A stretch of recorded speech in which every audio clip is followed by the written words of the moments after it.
산업단지에서 일하는 노동자들이 저렴하게 이용할 수 있는 작업복 세탁소가 지난해 안산과 시흥에서 문을 열었습니다. 안산시에 있는 작업복 세탁소의 경우 작년 7월 반월 산업단지 내 타원타크라 지식산업센터에 입점했는데요. 산업단지 내 유해 화학물질을 취급하는 작은 사업장의 경우엔 사업장 내 작업복을 세탁할 수 있는 별도 시설이 갖춰져 있지 않은 경우가 대부분이라고 합니다. 더구나 일반 세탁소에서는 기름때나 분진, 각종 화합물질로 오염된 작업복은 일반 세탁물과 혼입해서 세척 처리를 했다가는 자칫 2차 오염으로 번질 우려가 있어서 아예 작업복을 받지 않는 경우도 흔하다고 합니다. 또한 작업복 특성상 세탁 주기도 빈번하기 때문에 노동자에게 비용 부담이 가중된다는 우려가 그동안 컸던 게 사실이고요. 그렇다고 더러워진 작업복을 집으로 가져가서 세탁할 수도 없는 노릇이죠. 가정용 세탁기를 이용하게 되면 혹여 작업복에 스며든 유해물질이나 화학물질이 다른 옷에 침투해 교차 오염될 가능성을 높이기 때문인데요. 노동자 입장에선 자신뿐만 아니라 가족의 건강과 위생을 해칠 수 있다는 그런 염려를 하지 않을 수 없었습니다. 이렇듯 작은 사업장 노동자들에게 작업복은 기름이 줄줄 흐르고 사방에서 불똥이 튀며 유해물질에 노출된 위험한 작업 환경에서 자신의 신체를 보호해주는 최소한의 보호구이기도 합니다. 아울러 깨끗하고 튼튼한 작업복을 입을 권리는 노동자와 그 가족의 건강과 안전과 직결된 문제이기도 합니다. 그러므로 노동자의 안전한 작업을 위해 사업주는 일터의 작업 여건과 특성을 고려한 작업복을 정기적으로 지급해야 할 의무가 있고, 또 작업복이 손상되거나 훼손되었을 때에는 다른 보호장구와 마찬가지로 때맞춰 교체해 주어야 합니다. 작업복 지급과 마찬가지로 작업복 관리 또한 노동자 개인의 몫으로 떠넘겨서는 안 되겠죠. 여전히 노동자의 작업복 세탁을 개인이 처리해야 할 문제로 보는 시각이 작은 사업장에선 당연하듯 받아들여지고 있는데요. 일터에서 배출되는 오염물질은 지역 환경에도 영향을 미치는 만큼 기업을 넘어 지역 차원에서 공동의 책임으로 풀어나가야 할 사안이기도 합니다. 노동자 건강권을 위해 사용자와 정부의 보다 적극적인 고민과 지원이 앞으로 더 필요하지 않을까요?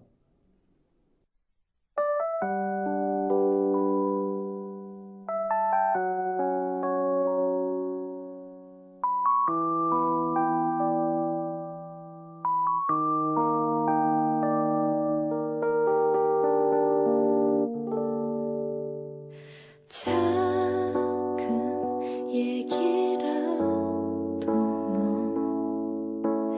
너의 하루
월담의 노동뉴스다 53회 방송 오늘 첫 곡으로 들으신 노래는 스웨덴 세탁소의 단 한 번도 넌이라는 곡이었습니다.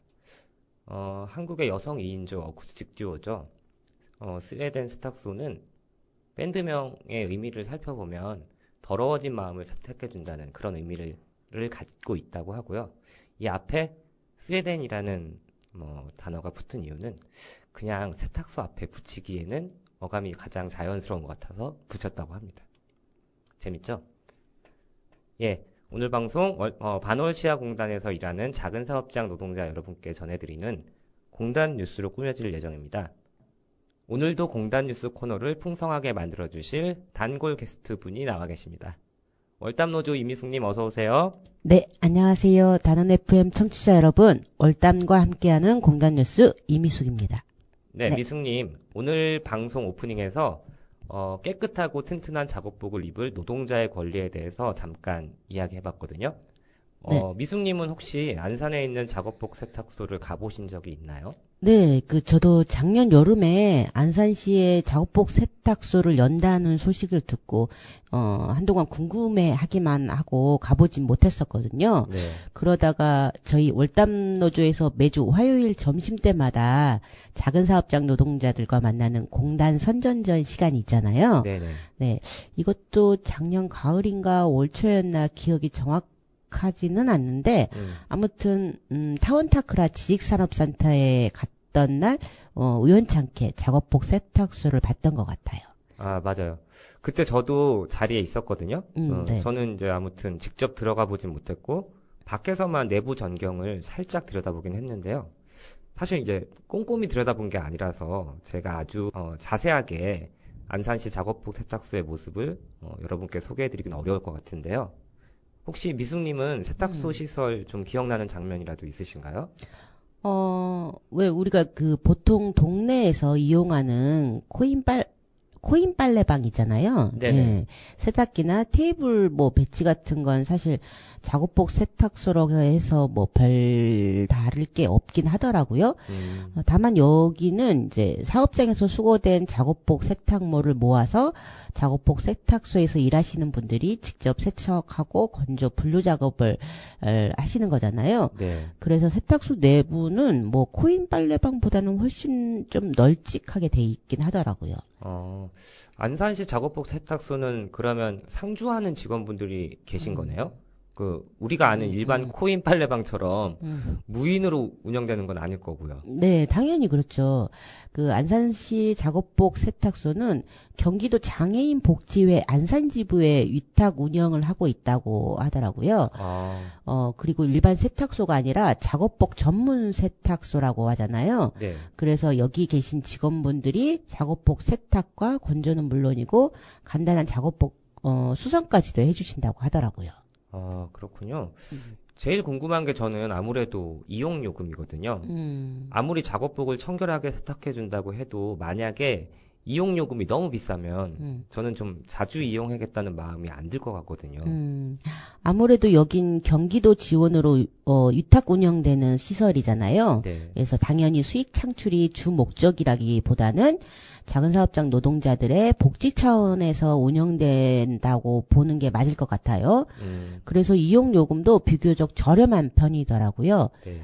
예를 들어서 춘추복이랑 하복은 한 벌에 1,000원 이 정도고요. 네. 동복은 2,000원 정도라고 하더라고요. 그래서 작업복 수거에서부터 세탁, 건조, 배송까지 모두 포함한 가격이라고 하니까 매일 땀 흘려 일하는 노동자들 입장에서는 작업복 세탁소가 가문급 단비처럼 정말 반가울 것 같습니다. 네, 다행이네요. 너무 비싸면 어쩌나 했는데 일단 그런 염려는 좀 덜어도 되겠네요. 월담노조가 작은 사업장이 밀집해 있는 반월시아공단 구석구석에 공동 휴게실을 만들어서 휴게시설이 없는 사업장 노동자들도 누구나 자유롭게 그 휴게시설을 이용할 수 있도록 하자는 캠페인을 하고 있잖아요. 그렇죠. 저는 작업복 세탁소도 그렇게 됐으면 좋겠다는 생각이 들더라고요. 반월공단이랑 시아공단을 합치면 작은 사업장 노동자들 수가 물경 20만 명을 넘는다고 하잖아요. 산업단지 규모가 이렇게 큰데 작업복 세탁소가 안산이랑 시흥에 각각 한 개씩밖에 없다는 건 정말 말이 안 되는 것 같아요. 그러게요. 영윤님 말씀대로 작업복 세탁소도 공동휴게실도 작은 사업장 노동자들이 누구나 손쉽게 이용할 수 있게 산업단지에 더 많이 확충되어야 된다는 생각을 저도 해보게 됩니다. 네. 그럼 오늘 공단 뉴스를 이어서 시작해 볼까요? 네. 오늘 공단 뉴스 첫 번째 소식은 임금 체불입니다. 고용노동부 발표에 따르면 올해 1월부터 6월까지 상반기 동안 임금을 받지 못한 노동자가 15만 503명으로 집계되었다고 합니다. 체불액도 1조 436억 원에 달하는 역대 최대 규모였습니다. 네. 작년 한 해 체불액도 1조 7,846억 원으로 역대 최대 규모였다고 하거든요. 네. 그런데 올해는 아직 상반기 그 집계된 결과인데도 벌써 1조 원을 넘어섰네요. 네, 그렇죠. 작년 상반기와 비교해봐도 체불액은 2,204억 원, 피해 노동자는 18,636명 이렇게 증가했다고 하네요. 네네. 올해 사상 최초로 2조 원을 넘어설 가능성도 있다고 하니까 정말 심각한 일이 아닐 수 없습니다. 네. 여기서 한 번 더 짚고 넘어갈 부분은 작은 사업장일수록 체불 규모가 크다고 해요. 네. 민주노총 부산지역본부 부설노동상담소가 작년부터 올해 상반기까지 진행한 민원 중에 체불임금 상담 비율은 32.2%였고 그중에 30인 미만 사업장이 과반이었다고 합니다. 우리나라 전체 체불액의 74%가 작은 사업장에서 발생했다는 노동부 조사 결과와도 비슷합니다. 이렇게 체불임금 규모가 늘어나는 이유로는 경기 부진 등 경제적 요인이 영향을 미친 것으로 보인다고 하더라고요. 내수 부진으로 자영업자 폐업이 늘어난 것도 한 몫을 했을 것이라는 분석도 있고요. 이렇게 피해가 심각함에도 불구하고 정부 역할은 미미하다는 점입니다. 네. 그래서 최근 상습 체불 사업주에 대한 경제적 제재를 강화하는 내용으로 체불임금 방지법이 국회 환경노동위를 통과했습니다. 네. 상습 임금 체불 방지법은 현행 퇴직자에게만 적용하는 미지급 임금 지연이자 제도를 재직자에게까지 적용을 하고 그리고 상습 임금 체불 사업주에게는 신용 제재를 가할 수 있도록 하는 근로기준법 개정안입니다. 상습 임금 체불 사업주는 국가 보조금 지급이라든지 지원에서 배제되고 그리고 공공 입찰에서 불이익을 주기로 했고요. 네. 또 이들에게는 체불임금의 3배까지 청구할 수 있도록 징벌적 손해배상도 가능하도록 했습니다. 예, 그나마 기대를 걸어볼 수 있는 부분이네요. 네. 노동계는 여기에 더해서 임금체불 관련 시효를 연장하고 체불임금액에 대한 제재 수단을 강화해야 한다는 의견도 있더라고요. 그리고 적극적으로 사건을 조사하고 상담 지원을 강화하는 등의 대안도 마련해야 한다는 의견도 있었고요. 네, 말씀하신 것 중에 시효 관련한 문제를 좀 살펴보자면요. 현재 임금을 체불한 근로기준법 위반죄의 경우에는 형사시효가 5년입니다. 그런데 민사상 임금채권의 소멸시효는 3년밖에 되지 않아요. 이게 뭔가 좀 균형이 맞지 않네요. 그렇죠. 임금이 체불된 지 3년이 넘은 경우 사용자가 형사처벌을 받을 수는 있는데 체불임금을 지급해야 하는 그 의무는 소멸한다는 거잖아요. 네, 맞아요. 임금 채권의 시효를 5년으로 늘린다면 피해 노동자의 임금 청구권 회복에 도움이 될 것으로 예상이 됩니다. 네. 네. 지난달 그 많은 논란 끝에 취임한 김문수 장관은 첫 번째 업무로 임금 체불에 대해서 강경 대응을 지시했잖아요. 그렇죠. 극우 반노동 발언을 일삼는 유튜브 채널을 운영하면서 4년 동안 5억인가요? 그렇게 많은 이윤을 챙겼다는 김문수 장관에게 임금체불 문제 해결을 기대해야 한다는 이 현실이 어떻게 보면 참 모순적인 것 같습니다. 네, 그런 것 같습니다. 네. 다음 뉴스 한번 살펴볼까요? 네. 용현님은 내년 최저임금이 시간당 1만 30원이라는 사실 알고 계셨죠? 네. 어쨌든 아주 간신히 네. 시급 1만 원을 넘어섰다는 얘기를 들었고 그게 1만 30원이었군요. 네, 그렇습니다.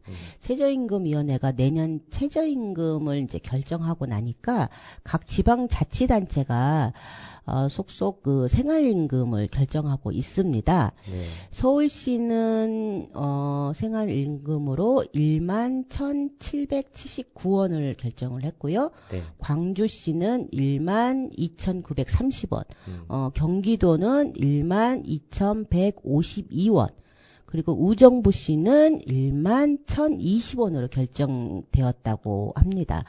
우리가 살고 있는 안산시의 경우는요, 1만 1,480원이고, 그리고 바로 옆 동네죠. 시흥시는 1만 1,530원으로 결정이 되었다고 합니다. 네. 그러면 뭐 경기도나 시흥시에 비해 서울시에 비해서 네. 안산 시흥이 좀 더 낫네요. 네, 그렇죠. 조금 낮죠. 높은 게 아니라 낮은 네, 이런 네. 상황이네요.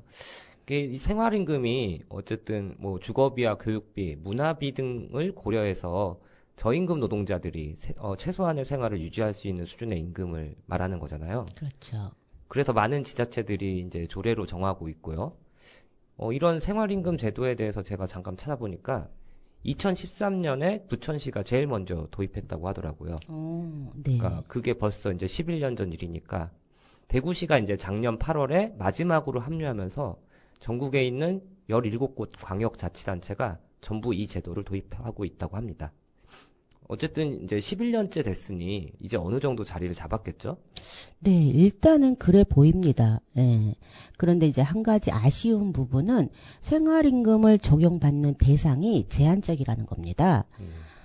생활임금 조례의 적용 대상은 각 지자체 조례에 따라서 조금씩은 다르긴 하지만 대부분 지자체 산하 공공기관의 직접 고용 노동자나 민관 위탁 사업 중에 간접 고용 노동자들을 포함하고 있죠. 네. 예.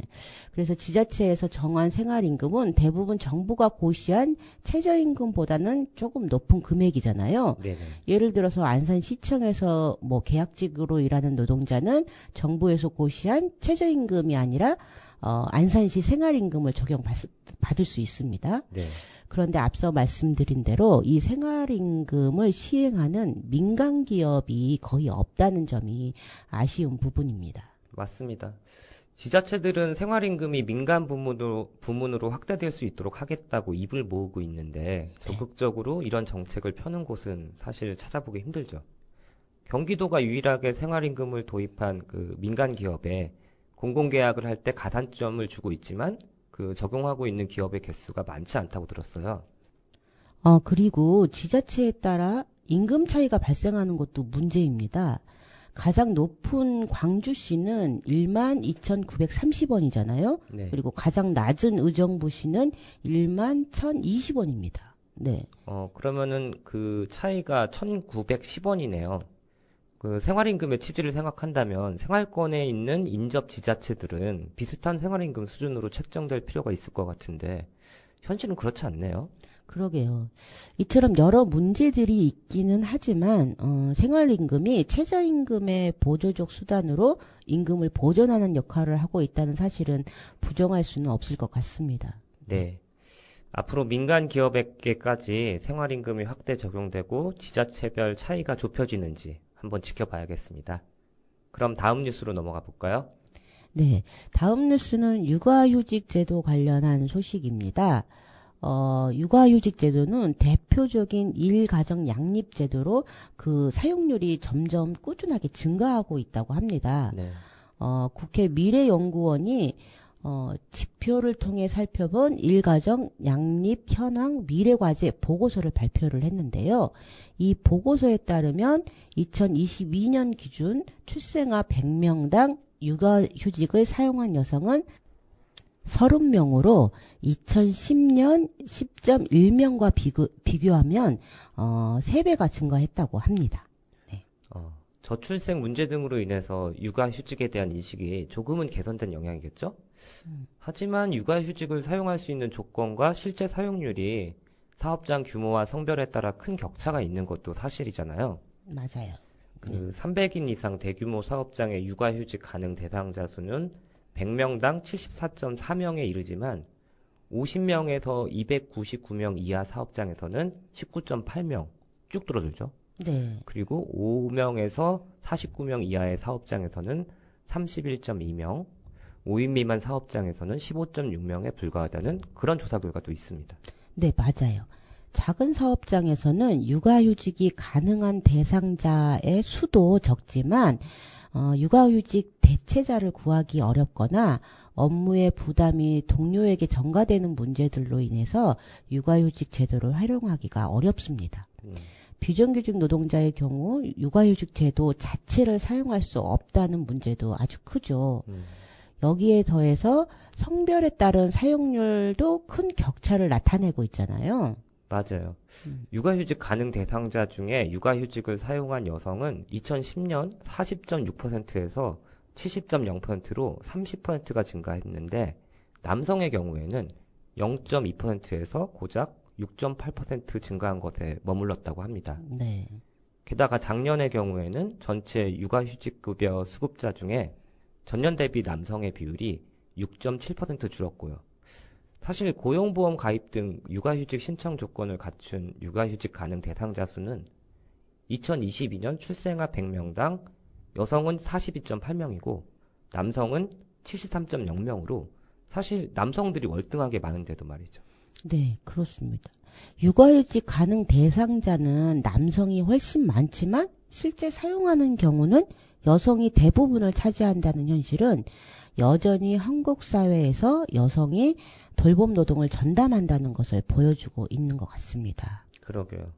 보고서에서도 권고하듯이 일하는 모든 노동자들의 돌봄권 보장을 위해서는 제도적 지원의 확대와 활용 방안이 적극 검토되고 실행되어야 할 것 같습니다. 여기서 잠시 또 노래 한 곡 듣고 다음 이야기 이어가 보도록 하겠습니다.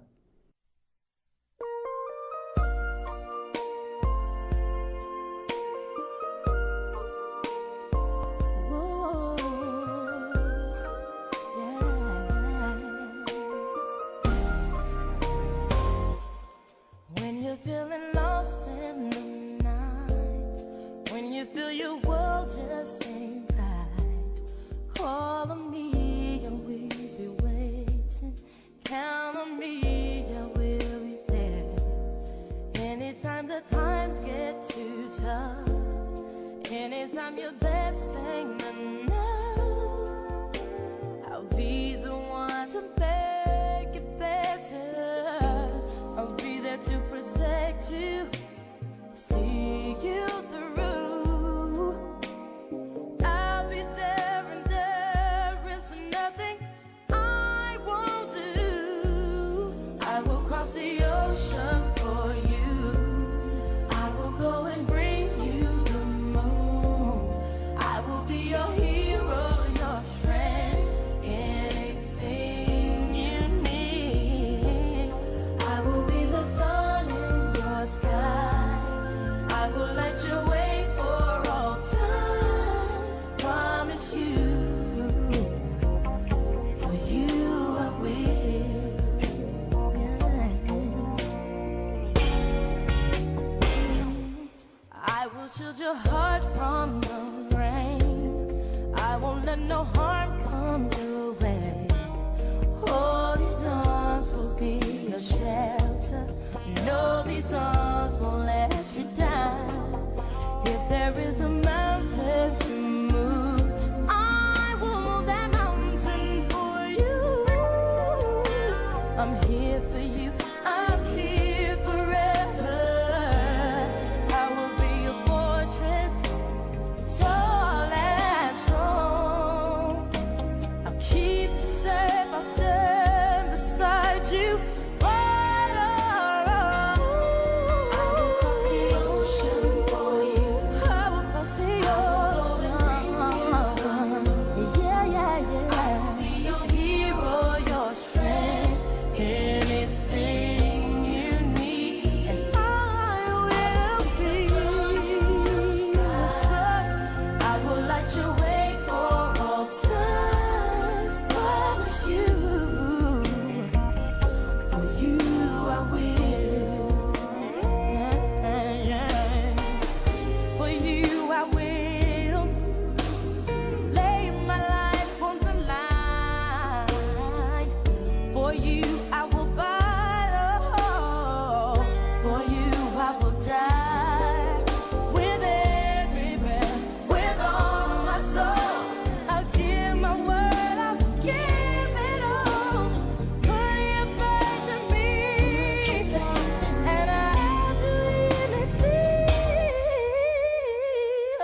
모니카의 For You I Will 듣고 오셨습니다.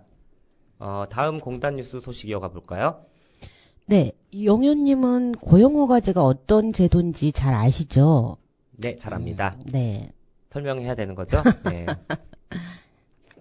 고용허가제는 그 E9, 그러니까 비전문 취업 비자를 받고 입국한 이주 노동자를 대상으로 한국 기업에게 외국인 근로자를 고용할 수 있도록 허가해주는 그런 제도잖아요. 네, 그렇죠. 문제는 이주 노동자 이직의 권한을, 그러니까 사업장 이동의 권한을 이주 노동자 당사자가 아니라 사장에게 줘서 사실상 사장이 이주 노동자에 대한 전면적인 통제를 가능하게 만들었다는 그런 비판이 끊이질 않고 있죠. 맞아요. 그런 고용허가제가 시행된 지 올해로 20년이 되는 해입니다. 네.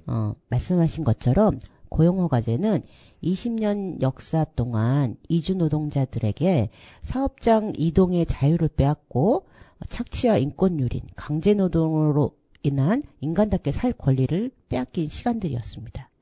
그래서 이주 노동자들의 여러 가지 노동권이 침해당하는 것은 물론이고 인권 침해가 발생해도 제대로 된 대응을 할 수 없게 만들었다는 것이죠. 네.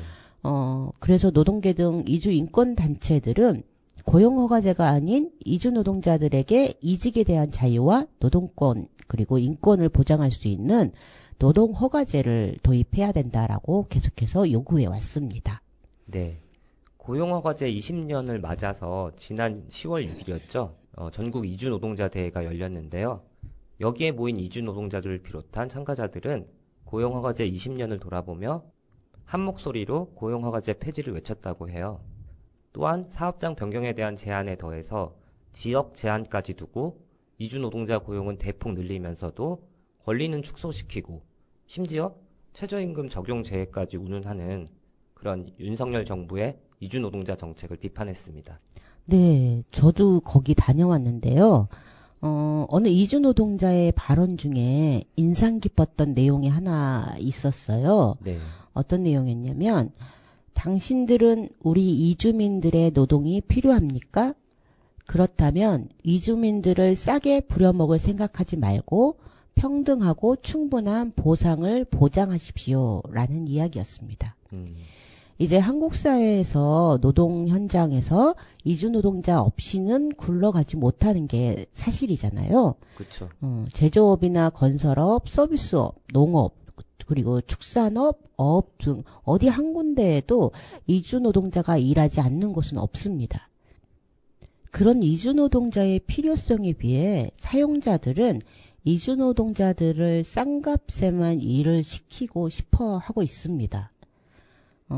그 누구도 차별받아 마땅한 존재는 없습니다. 네. 이주 노동자의 불평등의 근원이 되고 있는 고용허가제 철폐를 위해서 함께 싸워야 할 것 같습니다.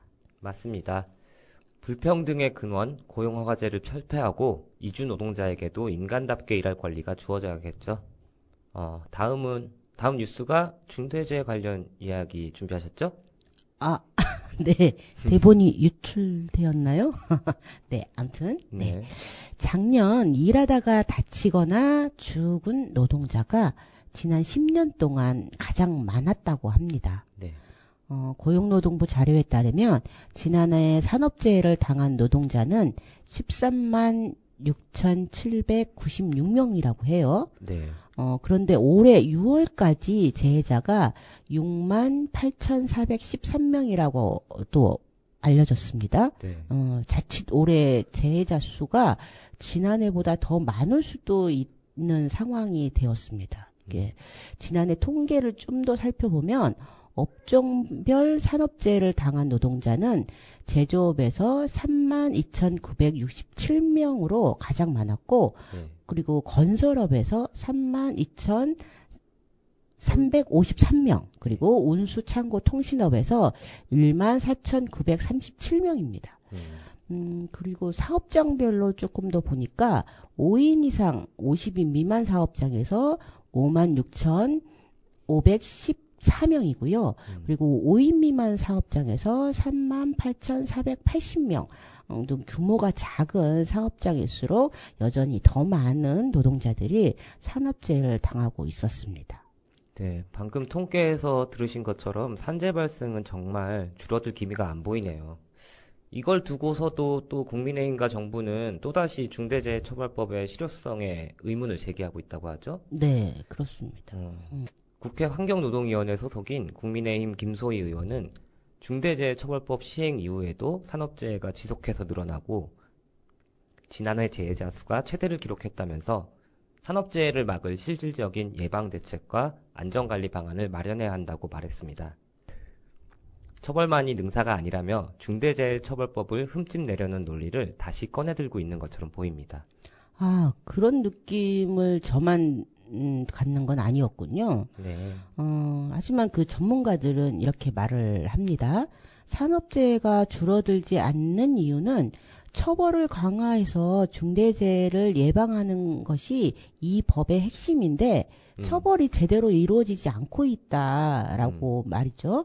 그리고 사업주들이 안전확보 의무를 지키지 않고 비용을 들여서라도 처벌을 피해가는 방식을 찾고 있기 때문이라고 지적하고 있습니다. 네.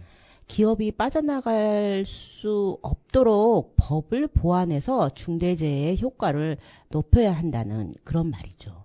맞습니다. 처벌을 피할 생각보다는 좀 더 촘촘한 안전체계를 만드는 것이 우선 과제가 아닐까 생각됩니다.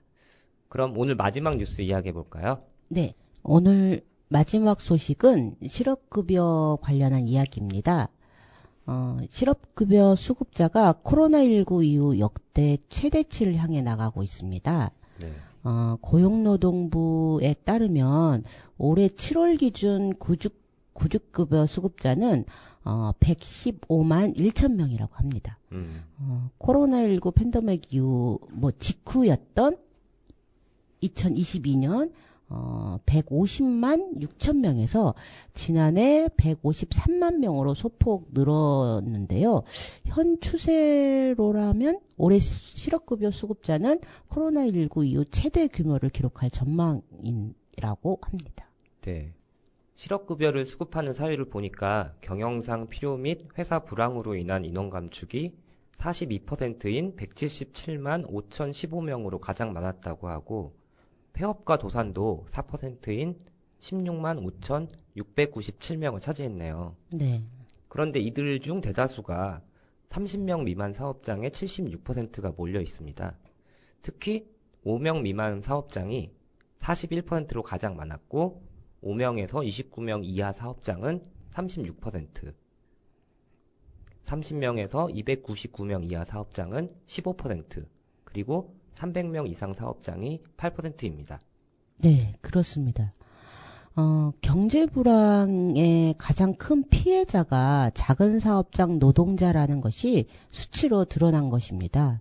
그런데 더 문제는 정부의 실업급여 계약 시도 희생자 역시 작은 사업장 노동자가 될 것이라는 사실입니다. 네.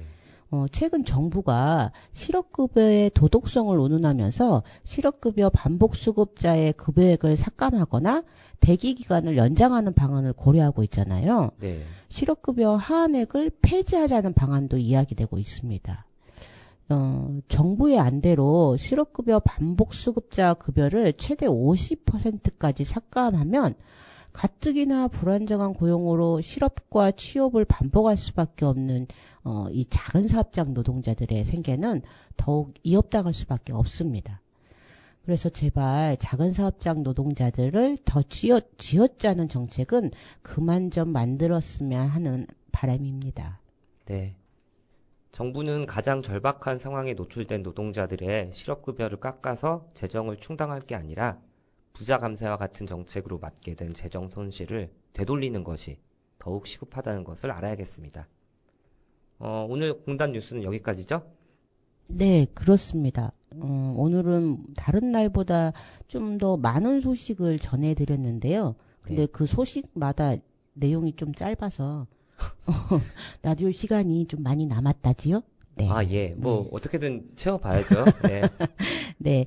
아무튼 다음 시간에도 청취자 여러분께 도움이 되는 소식, 그리고 함께 알고 있으면 좋은 소식 가득 들고 찾아오겠습니다. 네. 미숙님 여기서 보내드리겠습니다. 네. 안녕히 가세요. 네. 안녕히 계세요. 우린 노래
청취자 여러분들은 지난 2018년 12월에 태안화력발전소에서 컨베이어 벨트를 점검하다가 끼임 사고로 숨진 김용균 청년 노동자를 혹시 기억하십니까? 이번에는 작업복에 관한 제 개인적인 경험에 대해서 짤막하게 말씀드리려고 하는데요. 작년 12월에 김용균 노동자 5주기를 맞이해서 추모 전시회가 있었습니다. 그때 석탄화력발전소에서 일했던 김용균 노동자의 작업복과 함께 여러 업종에서 일하는 노동자분들의 작업복을 모아서 전시하는 일을 제가 도운 적이 있었거든요. 그때 전시장에 걸어두거나 바닥에 펼쳐놓은 작업복들이 아직도 눈에 선합니다. 빵 만드는 제빵사의 작업복, 건설 노동자의 작업복, 조선소 하청 노동자의 작업복 등등 여러 종류의 작업복으로 당시 전시장을 가득 채웠습니다. 흔히 작업복 하면 떠오르는 이미지는 공장에서 일하는 노동자들이 입는 옷입니다. 주머니가 있는 조끼나 긴 소매 상의, 상의와 비슷하거나 진한 색상의 바지 정도죠. 그런데 현실에는 이루 셀 수 없을 정도로 다양한 직업 세계가 있고 또 그만큼 작업복의 종류도 다양합니다. 작업복은 그냥 단순히 일하면서 입는 옷이기만 한 게 아니라 일터에서 발생할 수 있는 사고나 질병으로부터 자신의 신체를 보호하고 더 나아가 자신이 하는 일을 능률적으로 수행할 수 있도록 돕는 역할도 합니다. 그래서 그저 예쁘기만 해서는 좋은 작업복이라고 말할 수 없습니다. 기본적으로는 노동자가 안전하고 건강하게 일할 수 있도록 보호구로서 역할에 충실해야 합니다. 그런 의미에서 생산 현장에서 일하는 노동자들에게 작업복은 의복이기 전에 장비이기도 합니다. 특히나 기름이 줄줄 흐르고 사방에서 불꽃이 튀는 그런 작업 환경에서 일하는 노동자들이라면 작업복은 이런 유해하고 위험한 환경에서 스스로를 보호할 수 있는 최후의 보루나 다름없습니다. 작은 사업장에서 깨끗하고 튼튼한 작업복을 지급받고 착용할 권리는 결국 노동자가 건강하고 안전하게 일할 권리와 다름없습니다. 그런데도 많은 작은 사업장의 사장님들은 작업복 관리를 노동자의 책임으로 여기고 노동자들 또한 작업복은 어차피 더러워지는 옷이니 세탁할 필요도 교체할 필요도 없다고 여깁니다. 사실 현재의 법규상으로도 그렇습니다. 산업안전보건법은 사업주가 의무적으로 지급해야 할 보호구로 안전화와 안전모 정도를 규정할 뿐 작업복에 대해서는 하등 이야기하지 않습니다. 의식주가 모든 사람의 기본권이듯 일터에서도 이러한 기본권을 두텁게 보장해야 합니다. 작업복 같은 최소한의 조건조차 제대로 지켜지지 않는 일터에서 그보다 심각하고 복잡한 문제가 제대로 해결될 가능성은 아마 없을 테니까요. 이제까지 작업복에 관한 작은 사업장 노동자들의 목소리를 제대로 듣기 위한 노력은 거의 보이지 않았습니다. 작업복을 매일같이 입는 노동자들에게 문제는 없는지, 무엇이 개선돼야 하는지 먼저 질문하는 게 필요하지 않을까요? 어떤 문제에서든 당사자의 목소리를 경청하는 것이 가장 중요하지 않을까 하는 생각을 해보게 됩니다. 다음 이 시간에도 저희는 작은 사업장 노동자들의 목소리를 충실히 담아 소식 전하겠습니다. 지금까지 함께해 주신 단원 FM 청취자 여러분 고맙습니다. 저는 임용현이었고요. 월담의 농기수다는 다음 주 이 시간에 다시 돌아오도록 하겠습니다. 고맙습니다.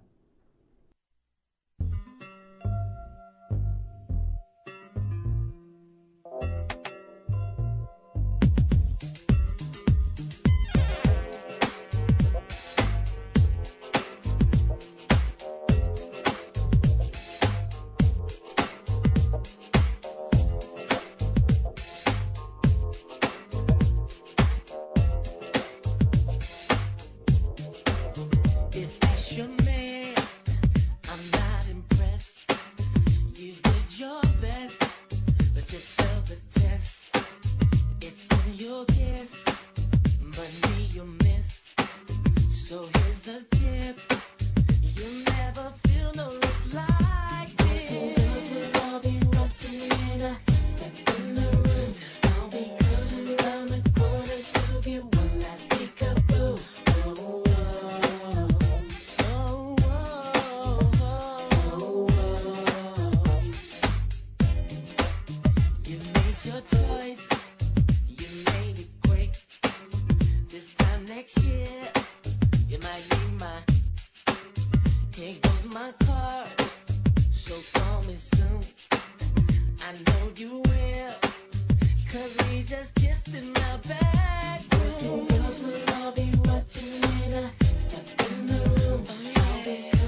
왔어. 한눈에 들어온 나의 도시가 아름답구나. 방금 전까지 날 괴롭히던 그 미로 같던 두통 같던 그곳이 이토록 아름답다니.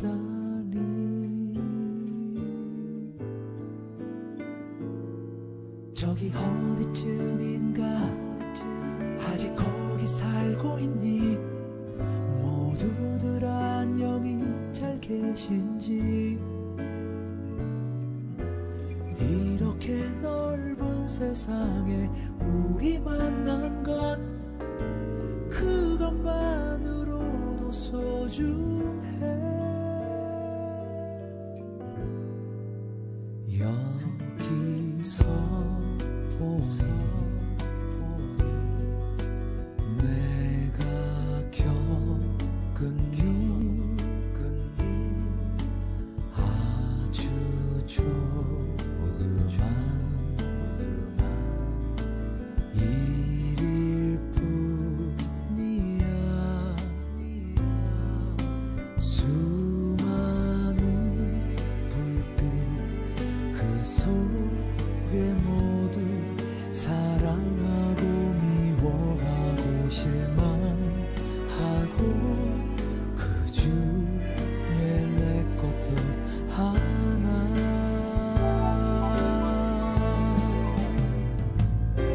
저기 어디쯤인가 우리 이별했던 곳, 유난히 택시 안 잡히던 날 택시 뒷창으로 본 네 마지막 모습 멀어질 때까지 바라보.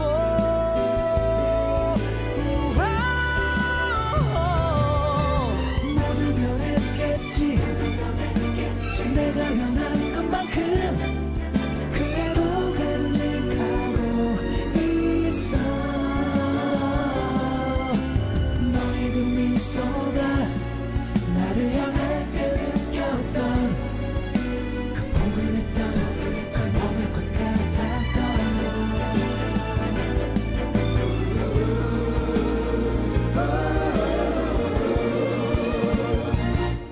여기 어디쯤인가 우리 자주 만난 곳, 많은 약속이 오고 갔던 곳.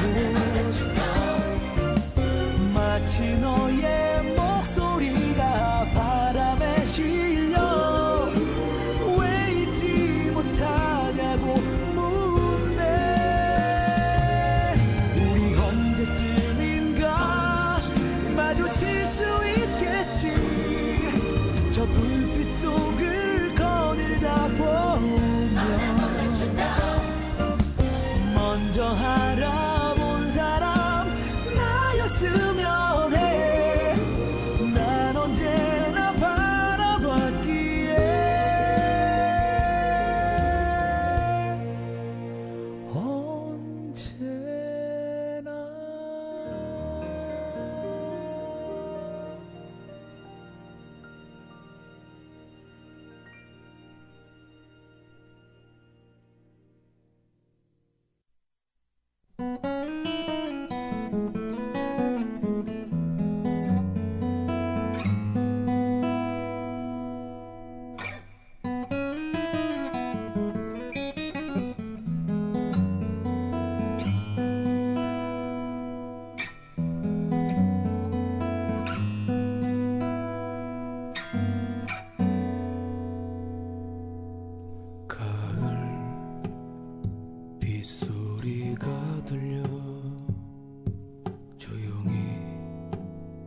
내리는 이 빗소리, 이런 날엔 네 목소리도 들려.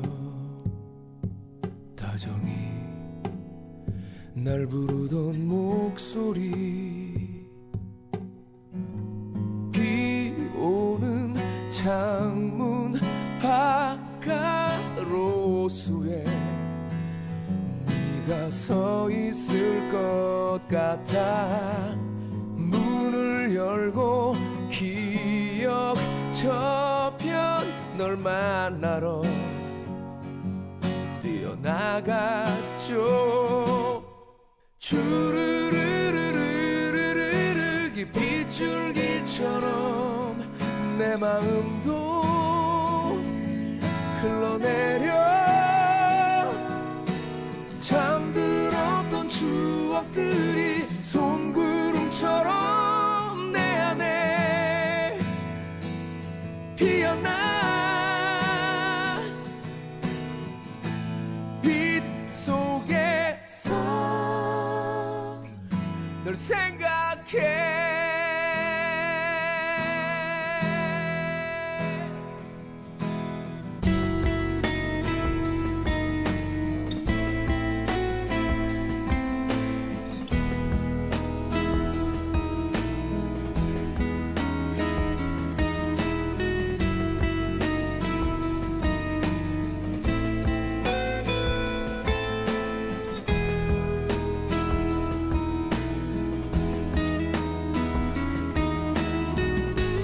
우산 없이 걷길 좋아했던 너 또 비를 맞고 있을까봐 차가운 빛 방울 속으로 나도 뛰어들어